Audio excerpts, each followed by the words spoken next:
ख्वाहिश का पूरा करना ये एक फितरी चीज है। अल्लाह तबारक व तआला ने मर्द के अंदर भी ये जज्बा रखा, औरत के अंदर भी ये जज्बा रखा, लेकिन इसके लिए फितरी चीज अल्लाह तबारक व तआला ने बतलाई कि तुम आपस के अंदर निकाह कर लो, निकाह को तुम सस्ता बनाओ तो जीना महंगा हो जाएगा। लेकिन तुमने जीना को सस्ता बना लिया, इसकी बिना पर हमारे निकाह महंगे हो गए हैं। वरना निकाह का तरीका आप सल्लल्लाहु अलैहि वसल्लम के जमाने के अंदर क्या था, कितना सादा निकाह था। एक मर्द औरत को किसी के साथ पैगाम भेज देता था, अपने भाई के साथ या किसी पहचान वाले के साथ, और आपस में दोनों का निकाह उसी मजलिस के अंदर कभी तो हो जाता था। बल्कि एक वाकया तो ऐसा मिलता है कि एक सहाबी ने दूसरे सहाबी को कहा कि तुम मेरी बात लेकर के जाओ, मुझे फुलानी लड़की से निकाह करना है। वो सहाबी उसके घर जाते हैं और कहते हैं तुम्हारी लड़की के साथ फुलाने सहाबी निकाह करना चाहते हैं। तो उन घर वालों ने कहा कि इन घर वालों के साथ तो हम निकाह करना नहीं चाहते, लेकिन अगर तुम चाहते हो तो मैं तुम्हारे साथ अपनी लड़की का निकाह करने के लिए तैयार हूं। तो फौरन इसी महफिल के अंदर वहां पर महर भी मुकर्रर हो जाता है और निकाह भी हो जाता है। कितना सादा है, क्या ऐसा तसव्वुर है हमारे जमाने के अंदर?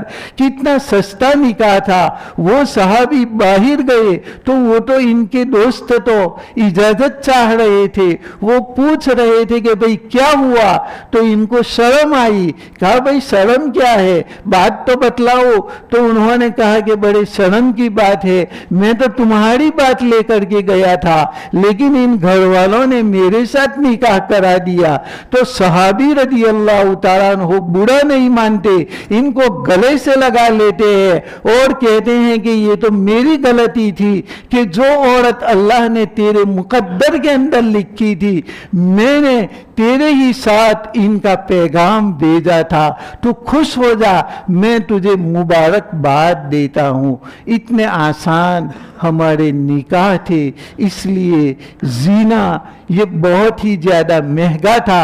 जीना करने की किसी को हिम्मत नहीं होती थी आप सल्लल्लाहु अलैहि वसल्लम के दौर में, लेकिन हमने कितना उल्टा कर लिया, कितने रिवाजात हमने बना लिए। इसकी बिना पर हमारे निकाह महंगे हो गए।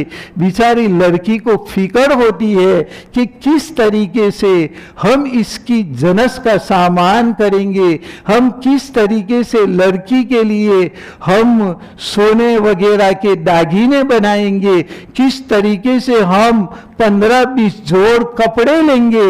माँ बाप इस तरीके से परेशान हो जाते हैं। और मालदारों ने तो एक दिन आगे से घर में खिलाना शुरू कर दिया, 2 दिन पहले खिलाना शुरू कर दिया, तो बेचारे गरीब लोगों को इसके अंदर परेशानी हो जाती है। इसलिए हमारे मालदारों को ये नए नए दरवाजे न खोलना चाहिए। बस शादी के दिन खिलाना है, इसके अलावा और किसी दिन खिलाना और 1-2 दिन पहले मेहनत करना। पहले मालदार लोग इसके पीछे मेहनत करें कि हम इसे बंद करेंगे, तो फिर गरीब लोग भी इसके मुताबिक शादी कर सकेंगे। इसी तरीके से मालदार लोग भी अपनी लड़कियों को कम कपड़े दे और अपनी लड़कियों को 1-1.5 तोला के अंदर राजी कर दे, ताकि गरीबों के लिए आसानी हो जाए।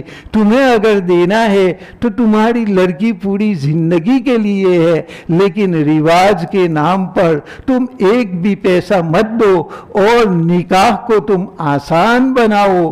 तो ऐसी सूरत में हमारा निकाह आसान हो जाएगा और जीना हर एक के लिए मुश्किल हो जाएगा। अल्लाह तबारक व तआला हमें निगाहों की हिफाजत करने की तौफीक दे और हमारी जीना से हमारी और हमारी औरतों की हिफाजत फरमाए।